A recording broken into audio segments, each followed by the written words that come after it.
来成都怎么能不看可爱的国宝大熊猫呢？跟秘密商量后，最后我们来到熊猫谷，让我来跟红宝们细细分析，看完你就知道怎么选了。熊猫谷在都江堰，离成都市区远，适合自驾或者包车去。如果红宝们有想来这一带的话，就可以选熊猫谷。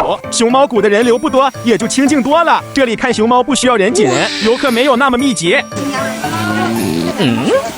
游玩体验很舒适，从规模和环境来看，熊猫谷场地开阔，自然环境超棒，竹林茂密，就像给熊猫打造的天然大别墅，主打一个亲近自然。再来说说熊猫数量和状态，熊猫谷看不到幼崽，一个区域只有一只熊猫，不过场地大，熊猫活动更自在，还能看到它们野趣十足的一面，超级治愈。这里的环境真的像野外熊猫半散养状态，能近距离看它们爬树打滚，能看到熊猫不一样的生活状态。熊猫谷的门票价格55元，小心有蛇。这里还有一个景点三圣寺，寺庙内仅有一座大殿和一个古塔，没有僧人，无供奉香火。熊猫谷的确适合想慢悠悠观熊的红宝们。今天的分享就到这里，拜拜。